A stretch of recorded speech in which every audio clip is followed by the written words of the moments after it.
Vamos a leer la palabra de Dios en el capítulo 3 de la carta a los Efesios. Efesios, capítulo 3. Vamos a leer los primeros 12 versículos. Todos los que tienen su Biblia, úsenla. Efesios, capítulo 3, del 1 al 12, vamos a leer en forma alternada. Por esta causa, yo, Pablo, prisionero de Cristo Jesús, por vosotros los gentiles,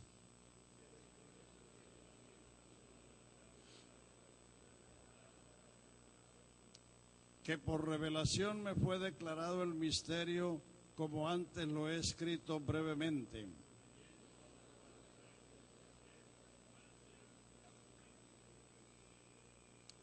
Misterio que en otras generaciones no se dio a conocer a los hijos de los hombres, como ahora es revelado a sus santos apóstoles y profetas por el Espíritu. Que los gentiles son coherederos y miembros del mismo cuerpo y copartícipes de la promesa en Cristo Jesús por medio del Evangelio. Del cual yo fui hecho ministro por el don de la gracia de Dios, que me ha sido dada según la operación de su poder. A mí, que soy menos que el más pequeño de todos los santos, me fue dada esta gracia de anunciar entre los gentiles el evangelio de las inescrutables riquezas de Cristo. Y de aclarar a todos cuál sea la dispensación del misterio escondido desde los siglos en Dios, que creó todas las cosas. Para que la multiforme sabiduría de Dios sea ahora dada a conocer por medio de la Iglesia a los principados y potestades en los lugares celestiales. Conforme al propósito eterno que hizo en Cristo Jesús, Señor nuestro, en quien tenemos seguridad y acceso con confianza por medio de la fe en Él. Amén. Vamos a dar gracias por su palabra, por su presencia y por la multitud de sus beneficios con que cada día el Dios de nuestra salvación nos corona. Aleluya. Te damos gracias, Padre Santo, este día, Señor, por tu gracia bendita, rica y abundante, Señor. Gracias, Señor, por tu presencia, por tu palabra, Señor. Gracias por tus siervos, por tu pueblo, Señor. Aleluya, por todo lo que tú has realizado en todos y cada uno de tus hijos, Señor. Te damos la gloria, la alabanza, la honra y el honor a ti, Señor, porque solo tú eres Dios excelso, maravilloso y sublime, Señor. Gracias, Señor. En este día te ruego que envíes tu palabra, que envíes tu luz y tu verdad, dando conocimiento a tu pueblo, para que tu pueblo te adore y te alabe y te proclame, Señor. Gracias, Señor, en tu santo nombre. Amén. Amén. Pueden sentarse, hermanos y amigos. Aleluya. Un saludo caluroso para todos ustedes en el nombre del Señor Jesús, para la Junta Administrativa de la Iglesia aquí en el Ecuador, para los delegados del consistorio en Colombia, el hermano Álvaro y el hermano Ortiz, para todos los oficiales aquí, los supervisores, presbíteros, los líderes de los departamentos, para todo el pastorado y para esta preciosa iglesia que el Señor ha comprado con su sangre preciosa, ha guiado, ha guardado hasta este día y, como dice el Salmo, nos guiará aún más allá de la muerte. Alabanzas al Señor Jesús. Aleluya. Bueno, anoche escuchamos un excelente mensaje sobre la identidad de la iglesia. Aleluya. Como dice el folleto que nos han dado del lema de la convención, la paloma mía, la única. Entonces tenemos ahora que saber de dónde venimos, quiénes somos y a dónde vamos. El origen de la iglesia. Gloria al Señor Jesús. Como hemos leído aquí, la iglesia fue un misterio que no se dio a conocer a los hijos de los hombres en las edades pasadas, como ahora es revelado a los santos apóstoles y profetas por el Espíritu. Profetas del Nuevo Testamento, no del Antiguo, porque Juan el Bautista fue el último de los profetas del Antiguo Testamento y el Señor Jesús mismo lo dijo en Mateo 11:13, todos los profetas y la ley hasta Juan profetizaron. O sea que esta revelación vino a los apóstoles y profetas por el Espíritu después de Pentecostés. Como dice el texto que hemos leído, este misterio lo escribió Pablo brevemente en 2 capítulos, capítulo 1 y capítulo 2. La iglesia es un ente exclusivo del Nuevo Testamento. La iglesia en el Antiguo Testamento fue un tipo, nada más, y un tipo no es una base para establecer una doctrina. José se casó con una egipcia, Moisés se casó con una etíope, Boaz se casó con una moabita. Esos son tipos, pero apenas son eso. La iglesia nació el día de Pentecostés. Como ustedes saben, la promesa del Espíritu Santo fue dada para los postreros días. Joel 2:28, en los postreros días, dice Dios, derramaré de mi espíritu sobre toda carne. Los postreros días comenzaron con la venida del Hijo de Dios. Lo dice Hebreos 1:1 y 2. Dios, habiendo hablado muchas veces y de muchas maneras en otro tiempo a los padres por los profetas, en estos postreros días nos ha hablado por el Hijo. Aleluya.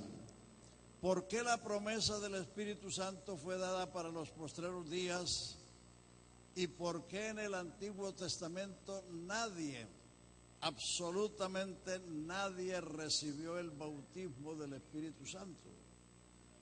Porque el bautismo del Espíritu Santo es la promesa de Dios de que Él no habita en templos hechos de manos de hombres necesitados de algo, sino que Él dijo, yo habitaré en ellos, andaré en ellos y seré el Dios de ellos y ellos serán mi pueblo.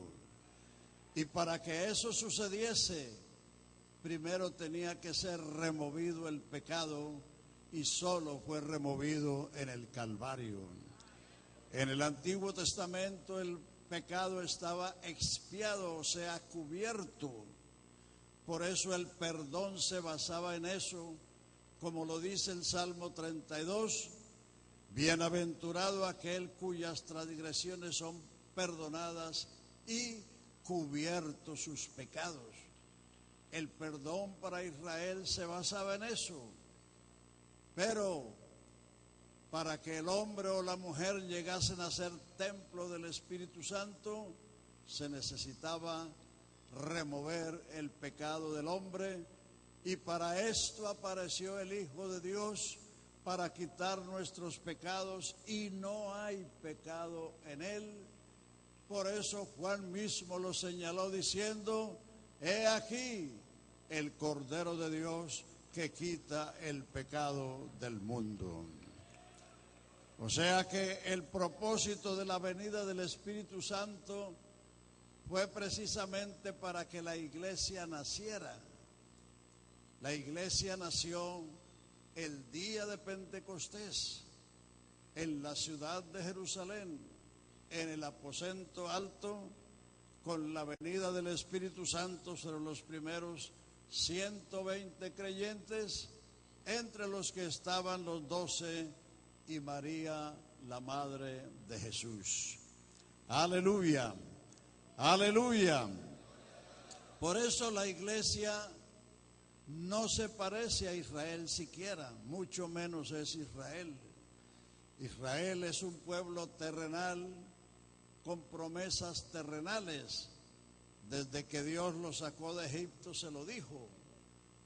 Éxodo 19, 5 y 6 les dijo allí en las laderas del Sinaí: si vosotros oyereis mi voz, guardareis mi pacto, vosotros seréis mi especial tesoro sobre todos los pueblos de la tierra, porque mía es toda la tierra. Vosotros me seréis un reino de sacerdotes y de gente santa. Entonces, la promesa de Israel era la tierra prometida. La recibieron, la poseyeron y llegaron a ser una nación cumbre, una señora de naciones. Pero cuando pecaron, Dios los desterró. Y cuando se cumplió el castigo, Dios los volvió a la tierra que les había dado. Y eso fue en la primera dispersión que se produjo con la invasión de Nabucodonosor a Judea y Jerusalén. La segunda dispersión se sucedió en el año 70 del primer siglo de la era cristiana, y desde 1894 los israelitas están volviendo otra vez a la tierra de Israel, porque esa es la promesa para ellos. Ellos son un pueblo terrenal con promesas terrenales. Aún hay una promesa para ellos que está en Ezequiel 36 y 37, en que ellos volverán a la tierra de Israel y allí se convertirán, pero eso está en el futuro. Así que la iglesia no es Israel, la iglesia nació como resultado de la venida del Espíritu Santo sobre los primeros 120 creyentes. Ahí está el nacimiento. El origen está mucho más atrás, porque la vida no comienza cuando se nace, la vida comienza cuando se concibe. Y Dios concibió la iglesia antes de la fundación del mundo.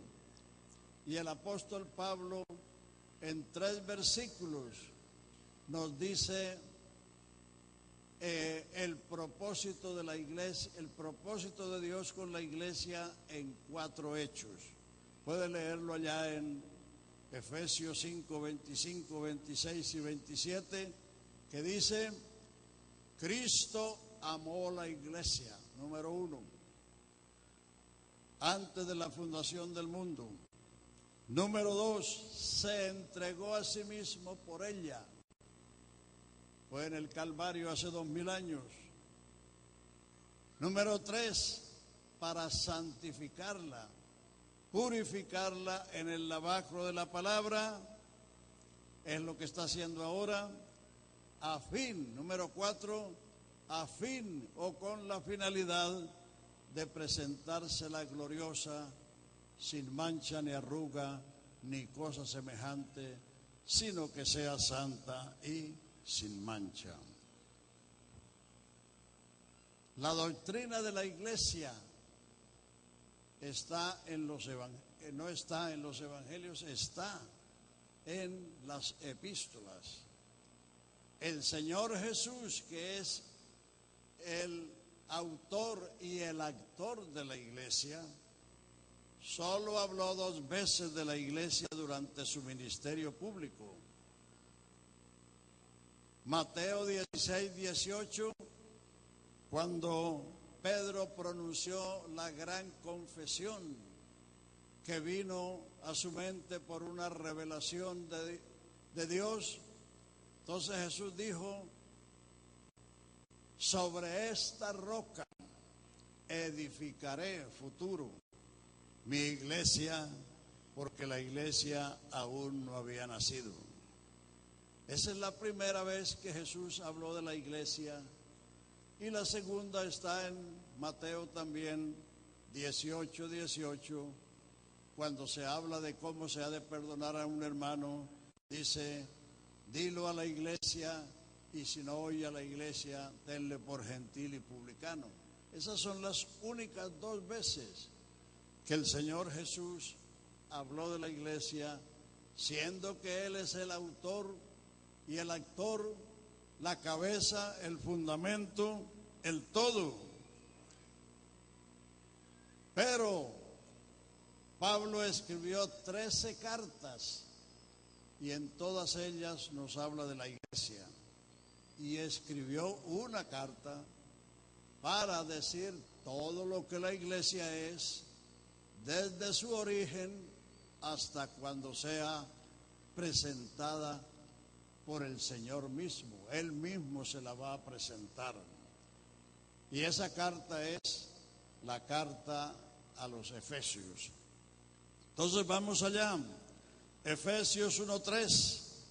Bendito el Dios y Padre de nuestro Señor Jesucristo, que nos bendijo con toda bendición espiritual en los lugares celestiales en Cristo, según nos escogió en Él antes de la fundación del mundo, para que fuésemos, no porque éramos, para que fuésemos o llegásemos a ser santos delante de Él en amor, habiendo sido predestinados para ser adoptados hijos suyos por Jesucristo, según el puro afecto de su voluntad. Ahí está el origen de la iglesia. Él nos escogió antes de la fundación del mundo para que fuésemos, para que llegásemos a ser santos y sin mancha delante de Él. Entonces, para eso te escogió el Señor a ti. Aleluya, aleluya. Entonces ahí está el origen de la iglesia, pero como dije antes, la iglesia no comenzó cuando nació, porque la vida comienza cuando se concibe.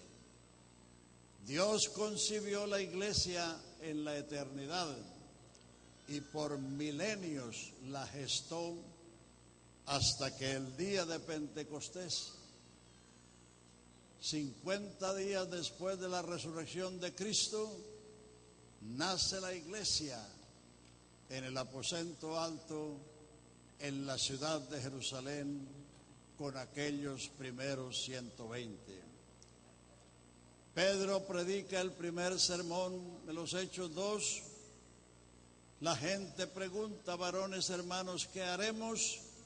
Y Pedro les dice: arrepentíos y bautícese cada uno de vosotros en el nombre de Jesucristo para perdón de los pecados, y recibiréis el don del Espíritu Santo, porque para vosotros es la promesa, para vuestros hijos, para los que están lejos.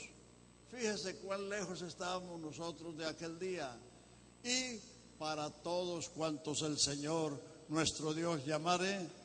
Y con muchas otras palabras testificaba y exhortaba diciendo: sé salvos de esta perversa generación. Y el verso 41 dice: así que los que recibieron su palabra fueron bautizados como 3,000 personas y fueron añadidos a ellos. ¿Quiénes eran ellos? Los 120. Ahora la iglesia eran 3,120. ¿Y qué pasó? Sobrevino temor a todo el pueblo. Maravillas eran hechas por el Señor a través de los apóstoles. Estaban en el templo alabando y bendiciendo a Dios. Comían juntos con alegría y sencillez de corazón en las casas, y el Señor añadía a la iglesia cada día los que habían de ser salvos.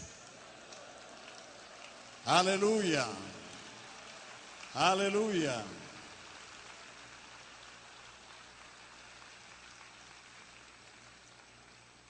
Esa es la manera única de ser añadido a la iglesia, obedeciendo lo que el autor de la iglesia mandó. Él dijo: id y predicad el evangelio a toda criatura, y el que creyere el evangelio y fuere bautizado será salvo. Pero hoy, en el mundo religioso y particularmente evangélico, dicen: el que cree será salvo. Omiten el bautismo, cosa que no lo omitió el autor y actor de la salvación. El que creyere y fuere bautizado será salvo. Así que los que recibieron su palabra fueron bautizados y fueron añadidos a ellos. Mucha gente llama a la iglesia el templo. Dicen: vamos para la iglesia, nos encontramos en la iglesia, venimos de la iglesia. No, eso está mal dicho. Ese es el templo, esa es la capilla, esa es la casa de oración. La iglesia somos nosotros. Una persona puede vivir 365 días en el templo, pero si no ha obedecido el evangelio, no es iglesia. La iglesia es la compañía de los salvos, la congregación de los redimidos, el pueblo de Dios. Para ser iglesia hay que ser salvo.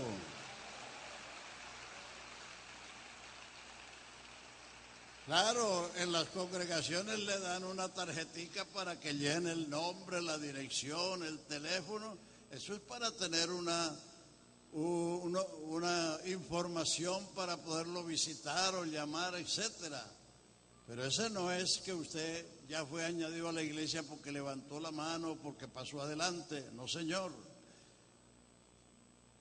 Cuando usted obedece el evangelio, el gran mandamiento, la orden de Jesucristo, es cuando usted es incorporado en la iglesia.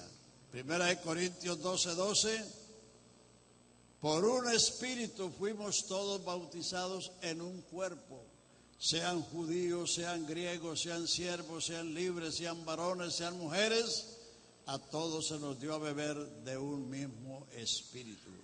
La iglesia es el cuerpo de Cristo, y para ser incorporado a ese cuerpo es mediante la obediencia al evangelio. Aleluya. Así que la iglesia tiene su origen en la eternidad y su nacimiento en Jerusalén hace ya casi 2000 años. Roma no fue donde la iglesia nació, por eso la iglesia de Cristo nunca ha sido ni será romana, porque no nació en Roma. Roma era la capital imperial hasta el año 476, cuando el imperio romano cayó. Jerusalén es la ciudad del gran rey, por eso Dios escogió que su iglesia naciera allí. Porque, entre otras cosas, Israel es el ombligo o el centro de la tierra. Aleluya.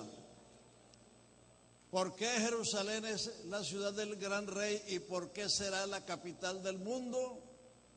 Porque allá en Segunda de Crónicas, capítulo 6, versículos 4, 5 y 6, cuando Salomón dedicó el templo, Salomón dice: Señor, tú has cumplido hoy lo que dijiste a mi padre David diciendo: desde el día que saqué de Egipto a mi pueblo Israel, ninguna ciudad he elegido para poner en ella mi nombre, ni a ninguno he elegido para que sea príncipe sobre mi pueblo, mas ahora he elegido a Jerusalén para poner en ella mi nombre, y a David para que sea príncipe sobre mi pueblo. Por eso Jerusalén es la ciudad del gran rey, por eso Jerusalén en Jerusalén nació la iglesia, por eso Jerusalén será la capital del mundo. Cuando Cristo venga, lo dice Isaías capítulo 2, lo que vio Isaías respecto a Judá y Jerusalén, que sucederá en lo postrero de los tiempos, que será puesto el monte de Sión como cabeza de todos los montes, y las naciones dirán: venid, subamos a la casa de Jacob, porque él nos enseñará sus caminos, porque de Sión saldrá la ley y de Jerusalén la palabra de Jehová. No se ensayarán más para la guerra, sino que convertirán sus armas en instrumentos de arado. Y Zacarías nos dice: Jerusalén es una piedra pesada, que el que se la cargue lo aplastará. Israel creo que es más pequeño que el Ecuador, sí, pero es una potencia mundial. Y el que se la eche encima, vas a quedar aplastado. Aleluya. Y por eso Dios escogió que la paloma suya, la hermosa suya, naciera allí en la ciudad del gran rey. Aleluya. Si usted quiere saber lo que dice Dios de Roma, léase el capítulo 17 y 18 de Apocalipsis. Ahí está como Dios describe la ciudad que está sentada sobre 7 montes. Yo no le voy a decir eso, pero usted tiene la Biblia y léalo. Y si no tiene la Biblia, cómpralo para que la lea y se dé cuenta. Entonces, aleluya. Esta iglesia que nació el día de Pentecostés es la que ha llegado hasta nosotros.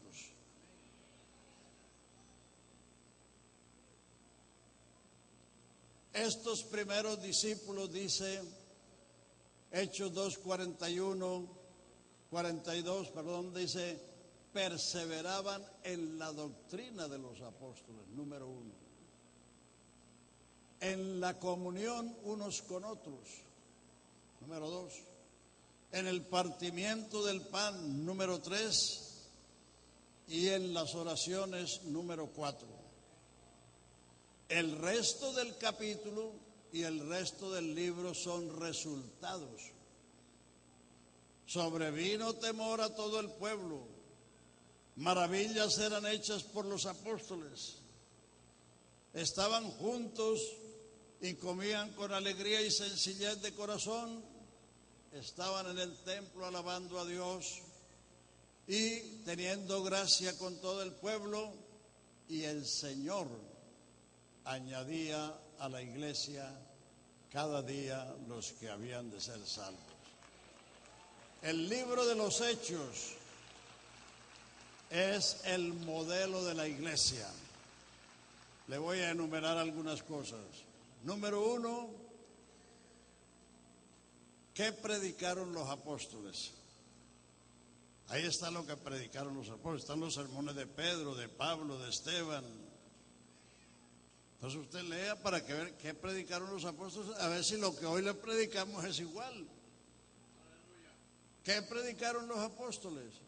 Jesús les había mandado predicar el evangelio, no la ley, ni ninguna otra cosa. Jesús mandó predicar solo el evangelio, creer el evangelio y obedecer el evangelio para ser salvos. Entonces ellos, número 1, predicaron el evangelio. Número 2, ¿cómo se convirtió la gente? Por la predicación del evangelio. No se convirtieron por tertulias, ni por películas, ni por dramas. A los jóvenes les gusta eso, pero la fe no entra por los ojos, la fe entra por el oír. Entonces la gente se convirtió por la predicación, porque Dios lo que hace es enviar su palabra, y su palabra es vida, Su palabra es poder para salvar. Su palabra lava. Su palabra transforma. Ahora hay un poco de líderes que no son predicadores, sino artistas, dramaturgos. Hacen dramas, se volvieron artistas, y otros hasta son predicadores, echa piedra. No son predicadores, sino predicadores. ¿Qué es predicar? Predicar es presentar, exponer, anunciar, proclamar. Pablo se maravilló de los Gálatas y les dice: oh Gálatas insensatos, ¿quién os fascinó para no obedecer a la verdad, ante cuyos ojos Jesucristo fue descrito entre vosotros como crucificado? O sea que Pablo les describía a Jesucristo. Esa es la predicación, presentar y describir a Jesucristo, porque Él es el autor y el actor de la salvación. A su nombre sea la gloria. Aleluya. Aleluya. ¿Cómo se bautizaron? ¿Se bautizaron todos en el nombre del Señor Jesús o en el nombre de Jesucristo? Ahora han surgido por ahí unos grupillos que dicen que el que está bautizado en el nombre de Jesucristo está mal bautizado porque le falta una S.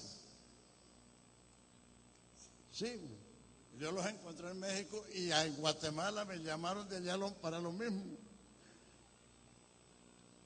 Que hay que bautizarlos en el nombre de Jesús Cristo. Qué tonterías que aparecen, ¿no? Jesús es el nombre, Cristo es el título. Como usted va donde el médico Juan es el nombre y médico es el título. Por eso está que fueron bautizados en el nombre de Jesucristo y también en el nombre del Señor Jesús, porque Jesús es el nombre, Cristo es el título. ¿Cómo decir?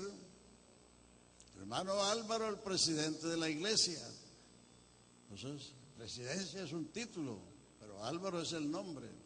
Entonces, van surgiendo cosas que no tienen pies ni cabeza, porque algunas personas quieren hacerse célebres, aunque sea proclamando un error.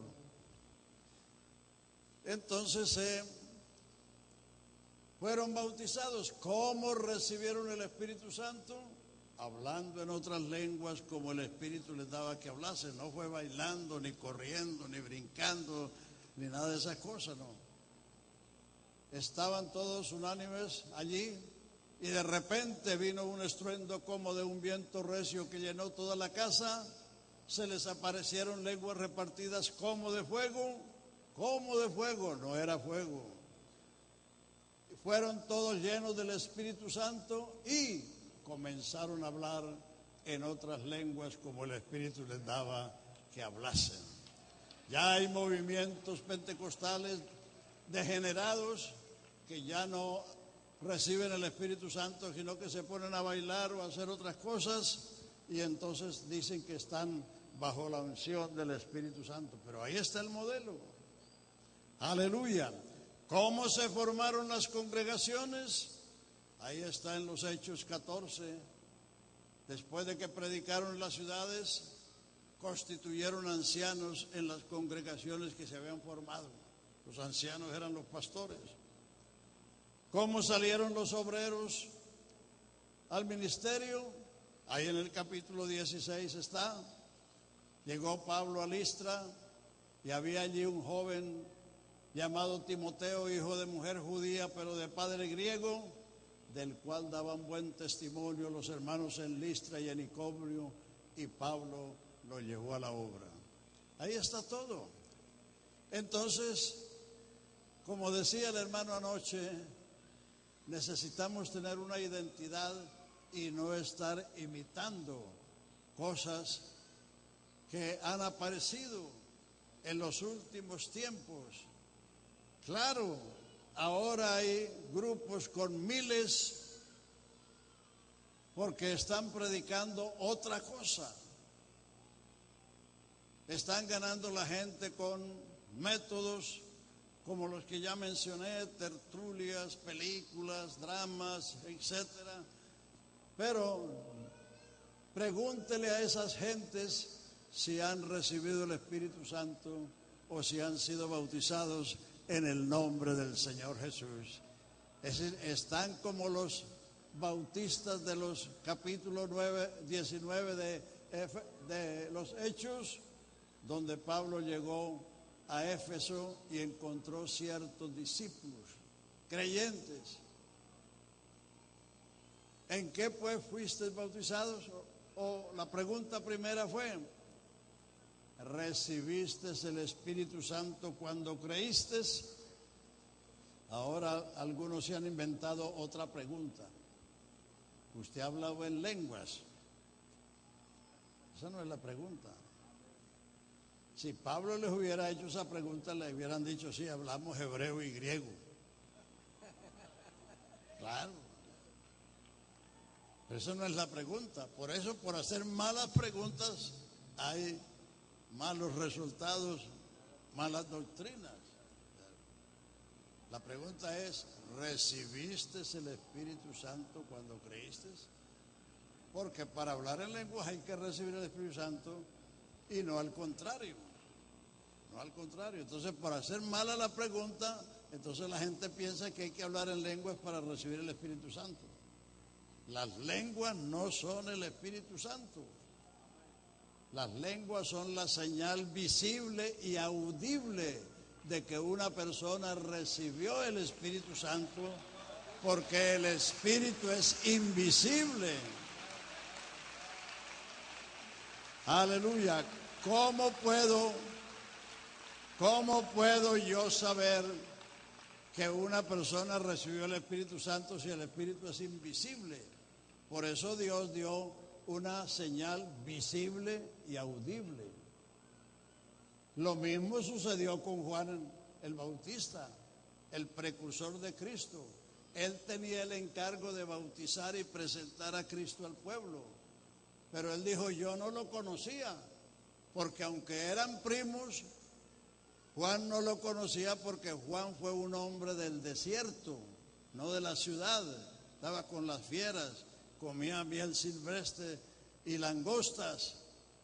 Y dice Lucas en su capítulo 3, vino palabra de Dios a Juan en el desierto y él salió por la ribera del Jordán predicando el evangelio del arrepentimiento, el reino de Dios. Entonces Juan no conocía personalmente a su primo, pero Juan dice en su testimonio, según el capítulo 1 del Evangelio de Juan, yo no le conocía, pero el que me mandó a bautizar me dijo, sobre quien veas descender el Espíritu como paloma y que reposa sobre él, ese es el que bautiza con el Espíritu Santo. Yo le vi y he dado testimonio que este es el Hijo de Dios. Aleluya. Entonces, el Espíritu Santo no es una paloma, sino que la paloma fue una señal visible para que Juan identificara a Jesús. Y cuando él vio la señal, lo extendió su mano diciendo, he aquí el Cordero de Dios que quita el pecado del mundo, he aquí el Hijo de Dios. Esas son unas palabras grandiosas. Juan, como israelita, sabía que desde el Edén hasta ahora millares, si no millones de corderos y becerros habían sido inmolados en los altares, pero todos ellos eran el Cordero del Hombre. ¿Cuál era la razón de todos esos carneros y becerros? Dios le enseñó al hombre desde Adán que la paga del pecado es la muerte. Entonces, cuando un hombre venía al santuario, no podía venir con las manos vacías. Tenía que traer desde un becerro o hasta una tórtola si era muy pobre. Con eso estaba diciendo: soy un pecador que merezco la muerte, pero aquí traigo mi sustituto para que muriera en su lugar, para que el culpable no muriera. Pero ahora Juan dice: he aquí el Cordero de Dios, no del hombre, el Cordero de Dios, el Cordero de Dios que quita el pecado del mundo. Aleluya. Y por eso Él es el que bautiza con el Espíritu Santo.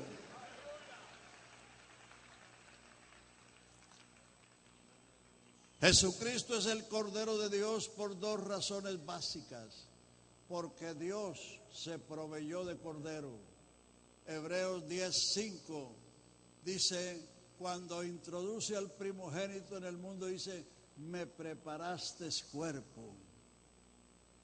Dios se preparó un cuerpo en las entrañas de una virgen, y por eso Él es el Cordero de Dios. Y número dos, porque Él mismo ofreció ese Cordero, como dice 2 de Corintios 5:19, Dios estaba en Cristo reconciliando consigo al mundo, no tomándole en cuenta a los hombres sus pecados, y nos encargó la palabra de la reconciliación. O como dice Hebreos 9:13 y 14, si la sangre de los toros y de los machos cabríos y la ceniza de la becerra rociada a los inmundos santifican para la carne, ¿cuánto más la sangre de Cristo, el cual por el Espíritu eterno se ofreció sin mancha a Dios, limpiará vuestras conciencias de las obras de muerte para que sirváis al Dios vivo? Si la sangre de los animales purificaba las inmundicias carnales, ¿cuánto más, mucho más, la sangre de Cristo? Aleluya, que se ofreció por el Espíritu eterno. Dios mismo ofreció ese Cordero. Por eso Él es el remedio absoluto. Por eso Él es el Cordero de Dios que quita el pecado del mundo. Por eso Él apareció para deshacer las obras del diablo. Por eso Él apareció para quitar del medio el pecado. Por eso resolvió de una vez para siempre el problema del pecado en el Calvario, cuando dijo: consumado es, hecho es, acabado es, perfecto es. Alabanzas a Jesús.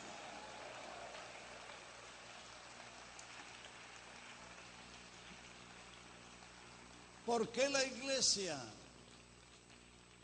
debe tener su identidad y debe confesarla y no permitir que otras cosas la sustituyan? ¿Por qué los primeros discípulos perseveraban en la doctrina de los apóstoles? Porque la doctrina es para la iglesia lo que es el esqueleto para el cuerpo. Si no tuviéramos esqueleto, no tendríamos forma, no tendríamos figura, ni tampoco podríamos movernos. El esqueleto es la estructura del cuerpo. La iglesia, la doctrina es la estructura de la iglesia, lo que enraiza, lo que fundamenta, lo que establece, lo que afirma. Romanos 6:17 dice: aunque fuisteis esclavos del pecado, ahora habéis obedecido a aquella forma de doctrina a la cual fuisteis entregados. La doctrina es un molde, es una forma que nos da un carácter, nos da una personalidad. Y como bien dijo el predicador anoche, esa personalidad trasciende, se ve. Yo creo en un poder que sí se ve. Algunos cantan que no se ve, pero yo creo en un poder que sí se ve y que sí se toca. Véalo. Hombre, decir que creemos en un poder que no se ve, vea los cielos, vea toda esa multitud de redimidos. Cambia el asunto. Yo creo en un poder que sí se ve y sí se toca. Aleluya. Entonces la doctrina es lo que estructura, lo que afirma. Por eso no se puede dejar la doctrina y dejar entrar toda esa clase de cosas que hoy aparecen o que hay tantos otros que tienen. Los conciertos no los inventó la iglesia, los inventó el mundo, pero la iglesia quiere traerlos. Eso no es de la iglesia, eso es del mundo. Los conciertos es una exhibición de talentos musicales y de canto. Eso es lo que es un concierto. Eso no es un culto. Por eso es que no necesitamos esas luces. Porque esto no es un espectáculo, sino que esto es un encuentro para darle gloria al que nos salvó. Esto es un encuentro para proclamar su nombre y su salvación. Aleluya.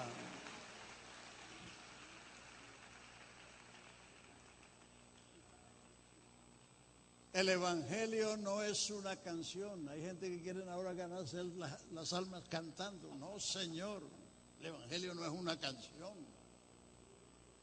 El evangelio es un mensaje del hecho más grande que ha sucedido en toda la historia humana: la venida del Hijo de Dios al mundo, su vida, su ministerio, su muerte, su sepultura, su resurrección, su ascensión al cielo y su promesa de venir por su iglesia.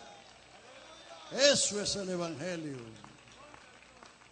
Los cantos no salvan, pero los salvos cantan.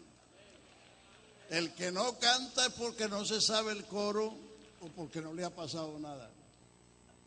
Una de dos.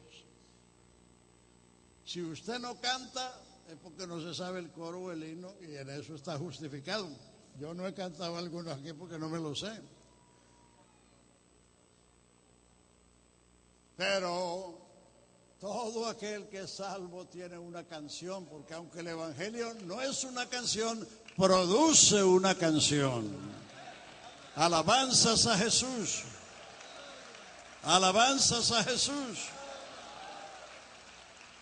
La doctrina es la que produce la unidad. Los trinitarios dicen, no vamos a predicar doctrina porque eso divide. Están más extraviados que piojo en peluca. La doctrina es la que une. Lea los 7 lazos de la unidad en Efesios 4. Un cuerpo. La iglesia es un cuerpo, no es una nación como Israel, no es una organización, es un cuerpo, es el cuerpo de Cristo. Un espíritu, hay un solo espíritu y la iglesia tiene ese espíritu porque nació del espíritu, vive en el espíritu, anda en el espíritu, predica en el espíritu. Aleluya. Una misma esperanza de vuestra vocación.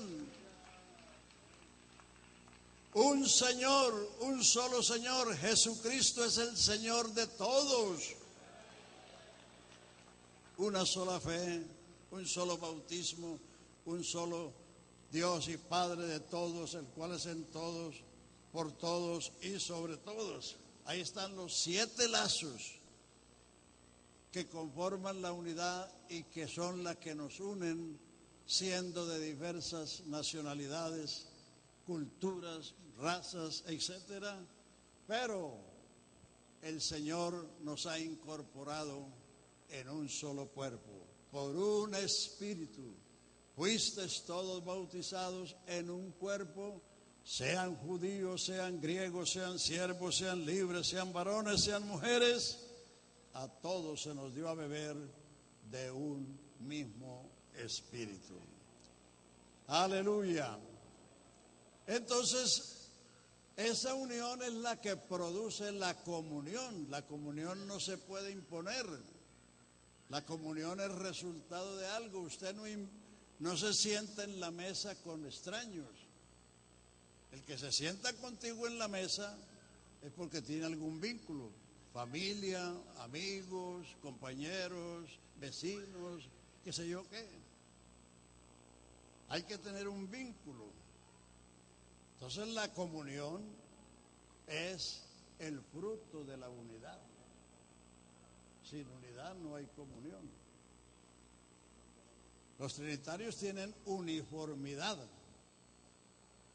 Como en el cuartel hay 1000 soldados con el mismo uniforme, con las mismas botas, con los mismos fusiles. Pero unos están allí porque quieren, otros porque les tocó. No es porque quieren estar ahí. Entonces una cosa es uniformarse uno y otra cosa es tener la unidad. Por eso dice ahí en Efesios 4, solícitos, prestos a guardar la unidad del Espíritu. Se guarda lo que se tiene, se busca lo que no se tiene. Si usted está buscando la unidad, es porque no la tiene, sencillamente. Solícitos en guardar la unidad del Espíritu en el vínculo de la paz. Un cuerpo, un espíritu, una sola esperanza, un solo Señor, una sola fe, un solo bautismo, un solo Dios y Padre de todos, el cual es sobre todos, en todos y por todos.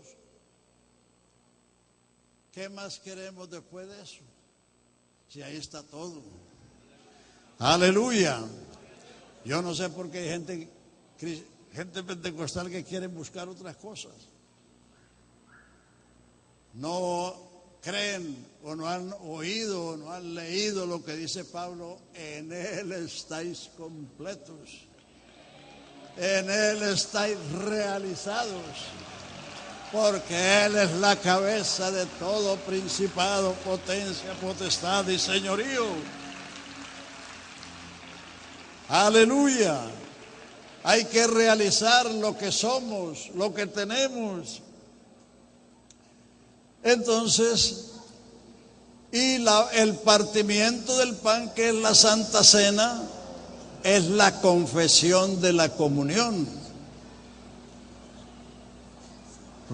Primera de Corintios 10:15 dice: como a sensatos os hablo, juzgad lo que digo.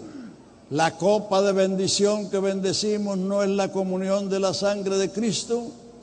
El pan que partimos no es la comunión del cuerpo de Cristo. Siendo uno solo el pan, nosotros siendo muchos somos un cuerpo, pues todos participamos de aquel mismo pan. La Santa Cena es la confesión de que los que participamos de ella tenemos comunión con Dios y con su pueblo, porque la sangre de Jesucristo nos ha lavado y nos ha limpiado de todo pecado.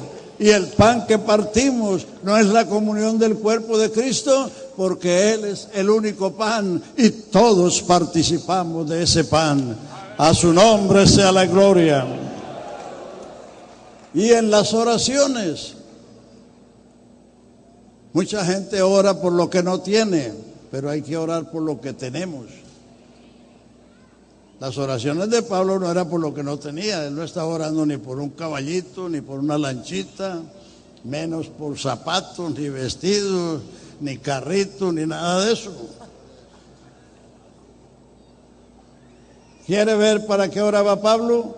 Lea ahí en Efesios 1:15. Por esta causa, ¿cuál causa? Lo que somos y lo que tenemos. Por esta causa doblo mis rodillas ante el Padre. Por esta causa, habiendo oído de vuestra fe en el Señor y de vuestro amor para con todos los santos, no ceso de dar gracias por vosotros en mis oraciones, para que el Dios y Padre de nuestro Señor Jesucristo os dé espíritu de revelación en el conocimiento de Él, alumbrando los ojos de vuestro entendimiento, para que sepáis tres cosas. ¿Cuál es la esperanza a que Él os ha llamado? Número 1. ¿Cuál es la riqueza de su gloria y de su herencia en los santos? Número 2.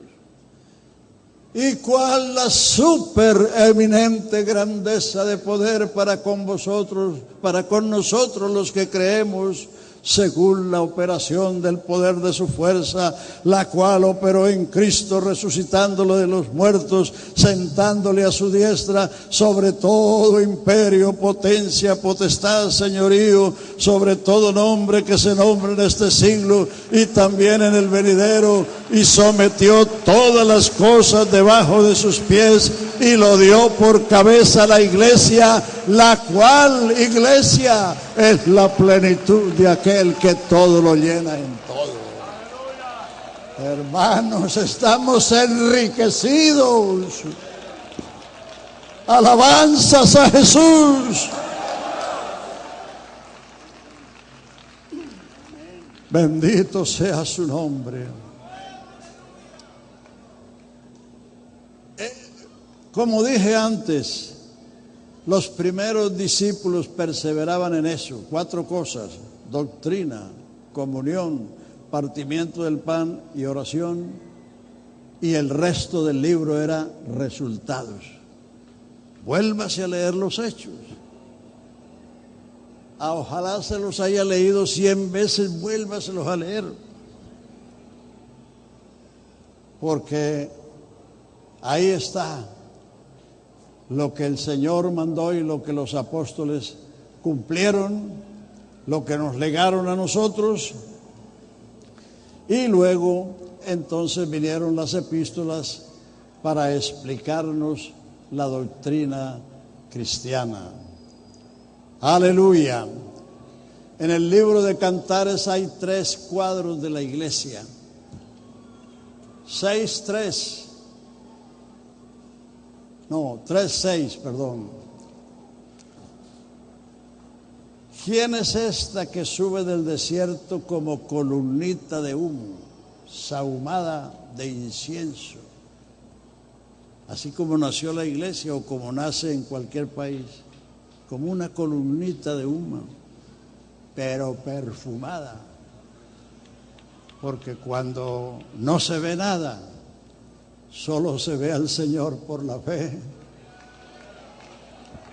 La alabanza y la adoración es un perfume. ¿Quién es esta que sube del desierto como una columnita de nube? Así fue Ecuador hace 50 años. Pero esos primeros que no tenían lo que ustedes tienen hoy, perfumaron este país con la predicación y con la alabanza.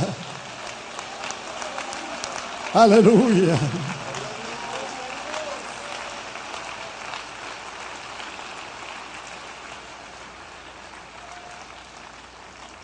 El otro cuadro está en 6:10. ¿Quién es esta? Esclarecida como el sol, hermosa como la luna, imponente como ejércitos en orden. Esa es la iglesia de hoy. Un ejército incontable a lo largo y a lo ancho del mundo. Y el último cuadro está en 8:5. ¿Quién es esta que viene recostada sobre el pecho de su amado? Eso es el día de Cristo, cuando Él aparecerá en las nubes con voz de mando y con trompeta de Dios, y los muertos en Cristo resucitarán primero, y los que vivimos seremos transformados y juntamente con Él iremos para recibir al Señor en el aire y estaremos siempre con el Señor.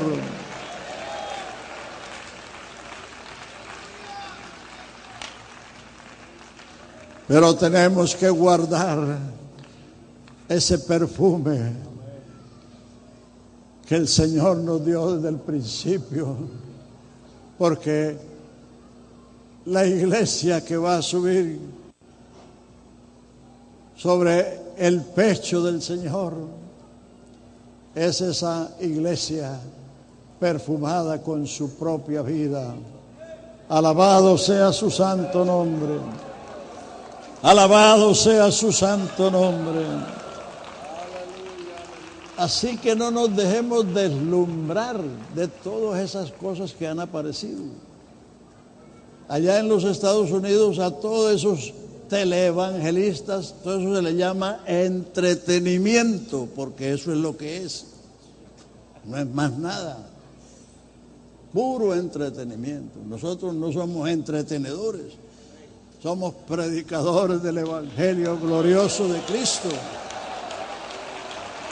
Así que su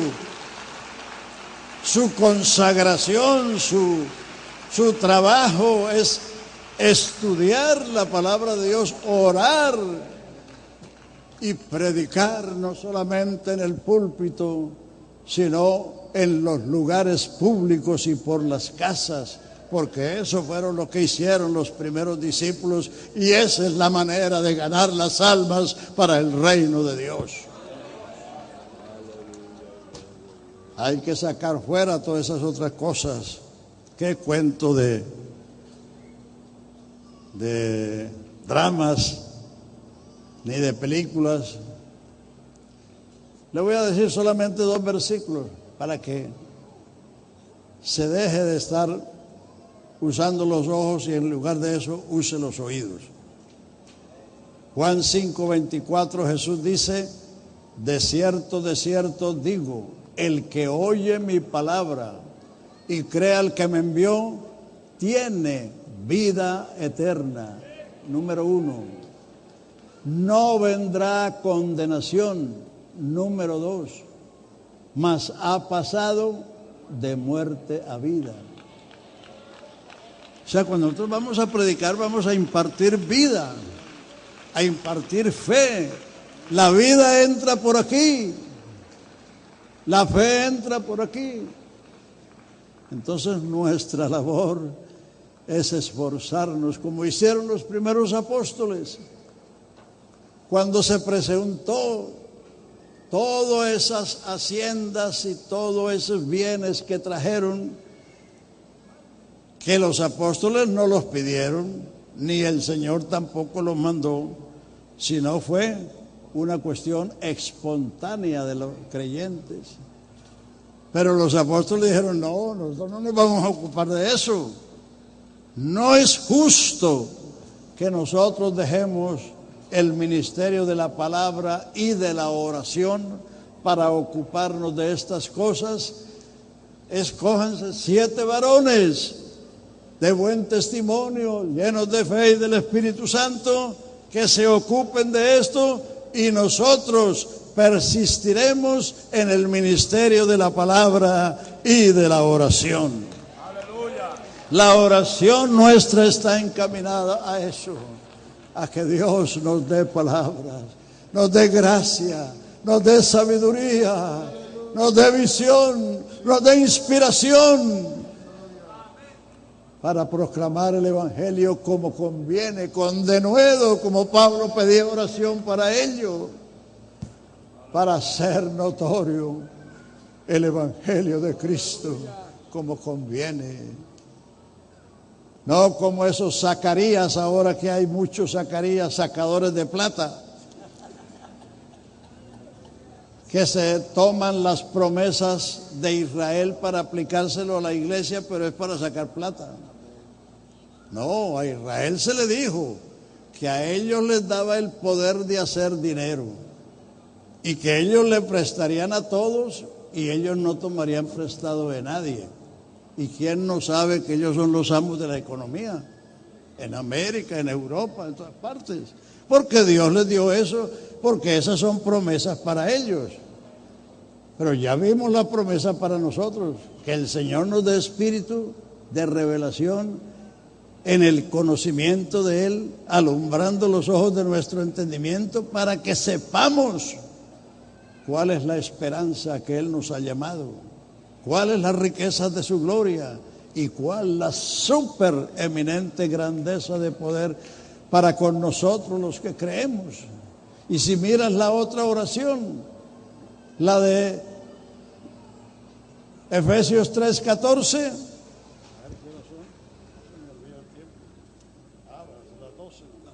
bueno, gracias a Dios que tenemos vida eterna, ¿no? La otra oración está en 3:14. Por esta causa. ¿Cuál causa? Lo que somos y lo que tenemos. Doblo mis rodillas ante el Padre de nuestro Señor Jesucristo para que os dé el ser fortalecidos con poder en el hombre interior por su Espíritu, para que habite Cristo por la fe en vuestros corazones, a fin de que arraigados y cimentados en amor, seáis plenamente capaces de comprender con todos los santos cuál es la altura, la profundidad, la anchura del amor de Cristo que excede a todo conocimiento, para que seáis llenos de toda la plenitud de Dios. Para que seáis llenos de toda la plenitud de Dios. Y ¿qué más dice? A ver, el versículo último. Y aquel que es poderoso para hacer mucho más abundante de lo que pedimos y lo que entendemos, por el poder de Él que actúa en nosotros. A Él sea gloria en la iglesia. Amén. A Él sea gloria en la iglesia. A Él sea gloria en la iglesia. A su nombre sea la gloria.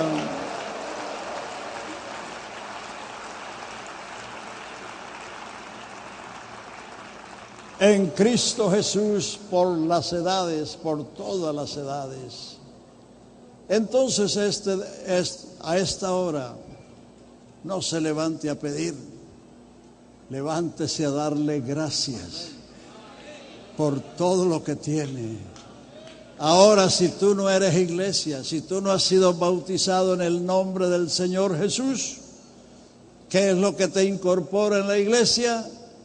Entonces sí, pídale que su gracia lo llene para que usted pueda ver esta gran salvación. Pero si ya usted es salvo, levántese para darle gracias, para darle gloria por el privilegio que nosotros tenemos. Aleluya. Le digo una más. Ahí paradito les digo una más.